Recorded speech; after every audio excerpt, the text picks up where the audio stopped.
جانب سے مال صدقہ پر مقرر تھا، صدقہ کا جو مال تھا اس کا ڈھیر لگا تھا، اور مجھے حضور نے مقرر کیا تھا کہ تم نے پہرا دینا ہے۔ تو میں پہرے پہ کھڑا تھا، تو رات کا پچھلا پہر آیا تو ایک بندے نے کپڑا بچھایا اور کھجوریں اور غلہ اپنے کپڑے میں ڈالنے لگا۔ تو میں چونکہ حضور کی طرف سے مقرر تھا، میں جا کے اس کو پکڑ لیا۔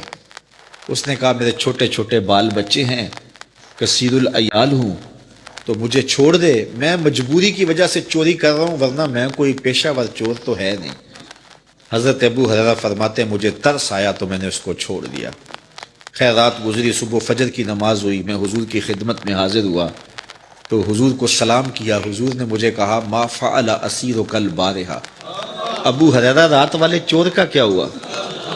تو میں نے عرض کی حضور اس نے کہا چھوٹے چھوٹے بچے ہیں، کثیر العیال ہوں، میں کوئی پیشہ ور چور نہیں ہوں، میں تو بڑا خاندانی آدمی ہوں، مجھے مجبوری نے مار دیا ہے اور میں اس لیے چوری کرنے لگا ہوں، تو مجھے ترس آیا تو میں نے چھوڑ دیا۔ میں نے کہا شریف آدمی بھی کبھی مجبور ہو جاتا ہے۔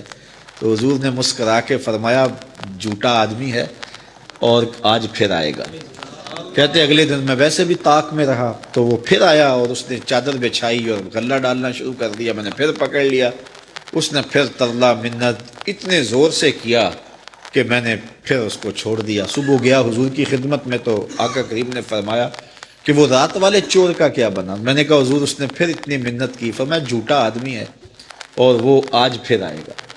تو کہتے ہیں کہ اگلے دن وہ پھر آیا تو میں نے پھر بازو سے پکڑا، تو میں نے کہا آج تو نہیں چھوڑوں گا، آج تو ترلے کرے منتیں کرے پاؤں کو ہاتھ لگائے، آج نہیں چھوڑوں گا۔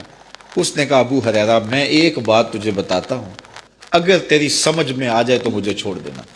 میں نے کہا آپ بتاؤ۔ اس نے کہا کہ جو بندہ عشاء کی نماز کے بعد بستر پہ لیٹے اور لیٹنے کے بعد آیت الکرسی پڑھ لے، ساری رات اس کے پاس شیطان نہیں آئے گا۔ حضرت ابو ہریرہ فرماتے ہیں اس کا بتایا ہوا وظیفہ مجھے بڑا اچھا لگا، میں نے چھوڑ دیا۔ حضور نے صبح ملاقات پہ فرمایا کہ رات والے چور کا کیا ہوا؟ میں نے کہا حضور اس نے یہ وظیفہ بتایا اور مجھے پسند آ گیا، میں نے اس کے عوض چھوڑ دیا۔ فرمایا بندہ تو جھوٹا ہی ہے لیکن بات سچی بتا گیا۔ اور پھر فرمایا ابو ہریرہ جانتے ہو وہ 3 دن تمہارے پاس آنے والا کون تھا؟ کہا اللہ و رسولہ عالم۔ فرمایا وہ خود شیطان ہی تو تھا جو 3 دن آتا رہا۔ تو آیت الکرسی اتنی برکتوں کی حامل جو ہے وہ آیت ہے، اس کو آیت الکرسی اس لیے کہتے ہیں، اس میں اللہ تعالیٰ کی کرسی کا ذکر ہے، اس لیے کہا گیا کرسی والی آیت۔ یہ آیت الکرسی ہے، یہ بچے کو یاد ہونی چاہیے، اور بچے ڈر جاتے ہوں تو اس آیت کو پانی پہ پڑھ کے دم کرے انہیں پلائیں، اللہ شفا دے گا۔ سونے سے قبل پڑھیں تو صبح تک شیطان خود بتا گیا ہے کہ شیطان نہیں آئے گا۔ اور حضرت ابو ہریرہ سے یہ روایت مروی ہے لا اکراہ فی الدین، کوئی زبردستی نہیں ہے دین میں، کسی کو زبردستی اسلام میں داخل نہیں کیا جائے گا، یہ دلوں کے سودے ہیں۔ یہاں ایک غلط فہمی ہے جس کا ازالہ چاہتا ہوں۔ لا اکراہ فی الدین کا کچھ لوگوں نے یہ ترجمہ کیا جب بھی کوئی دینی سبق دیا جائے، کوئی حکم پر پابند کرنے کی کوشش کی جائے، لوگ کہتے ہیں مولویاں دین مشکل بنایا ہے، اللہ تو کہتا ہے لا اکراہ فی الدین، دین میں کوئی مشکل نہیں ہے، کوئی تنگی نہیں ہے۔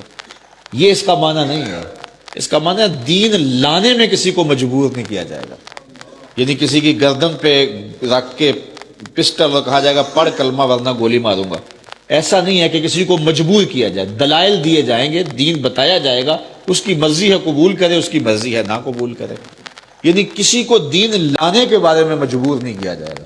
یہ نہیں ہے کہ جب دین لایا تو پھر اس پر کوئی سختی نہیں ہے، جب دین لے آیا، جب اسلام قبول کر لیا تو پھر 5 وقت نماز بھی پڑھنی ہوگی، پھر سحری کے وقت اٹھ کے جو ہے وہ ٹھنڈے پانی سے وضو کر کے باجماعت فجر کے لیے آنا پڑے گا، پھر سخت گرمی کے روزے رکھنے پڑیں گے، اور پھر سخت گرمی کی شدت کے اندر حج کے لیے جانا پڑے گا، پھر مال سے زکوٰۃ نکالنی پڑے گی، یہ سب کچھ کرنا پڑے گا، اور پھر حضور کی سیرت طریقہ زندگی کو اختیار کرنا پڑے گا، پھر یہ سب کچھ برداشت کرنا پڑے گا۔ یہ نہیں ہے کہ جی یہ دین میں کوئی سختی نہیں ہے، دین میں کوئی جبر نہیں ہے۔ تو دین میں جبر کا مفہوم یہ ہے کہ دین لانے میں کسی کو مجبور نہیں کیا جائے گا۔